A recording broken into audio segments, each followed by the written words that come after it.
जनसुराज में उम्मीदवार कोई व्यक्ति प्रशांत किशोर या कोई व्यक्तियों का समूह पटना में बैठकर तय नहीं करेगा। जो साथी भी इस विचार को, इस प्रयास को समझकर इससे जुड़े हैं और जुड़कर इसको आगे बढ़ाने में अपना कंधा लगा रहे हैं, वही साथी मिलकर इसके उम्मीदवारों का चयन करेंगे। और उसी के तहत आप देख रहे हैं कि जनसुराज इस राज्य का पहला ऐसा दल है जिसने उम्मीदवारों की आवेदन की औपचारिक प्रक्रिया अभी शुरू कर रखी है।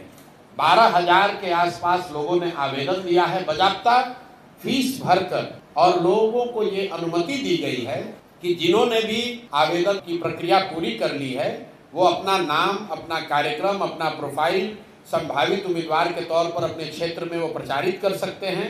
और अब जनसुराज की जो केंद्रीय चुनाव समिति है उस व्यवस्था के तहत अगले 4-5 महीनों में उन सभी साथियों का जो अपने आप को संभावित उम्मीदवार बता रहे हैं या जिन्होंने आवेदन दिया है उनका मूल्यांकन होगा।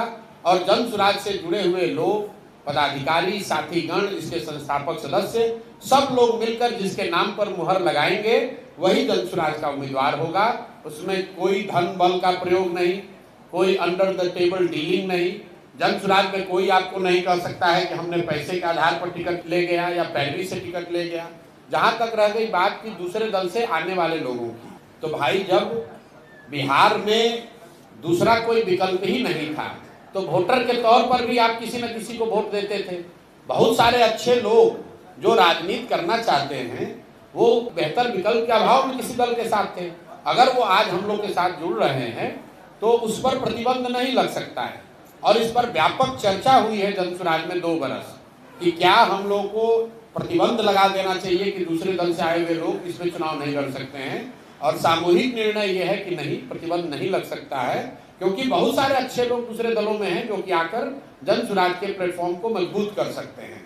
लेकिन जो बात मैंने कही है कि बिहार में कोई 1200-1250 परिवार के लोग ही पिछले 30-35 वर्ष में सांसद विधायक बने हैं, उसको ध्यान में रखते हुए ये तय किया गया है कि ज्यादातर कैंडिडेट जो चुनाव लड़ेंगे वो राजनीतिक पृष्ठभूमि वाले ऐसे लोग नहीं होंगे जो पहले से जिनके परिवार या उनके परिवार के सदस्यगण चुनाव लड़ते रहे हैं। कुछ अपवाद जरूर हो सकता है, लेकिन 2/3 से ज्यादा लोग जनसुराज में वही चुनाव लड़ेंगे जो शायद जीवन में पहली बार चुनाव लड़ रहे होंगे। और ज्यादातर लोग ऐसे होंगे जिन्होंने कि शायद राजनीति ही अपनी पहली बार जीवन में शुरू की है। तो बहुत बड़ी संख्या में मोटे तौर पर नए राजनीतिक चेहरे आपको जनसुराज के टिकट पर चुनाव लड़ते हुए दिखेंगे।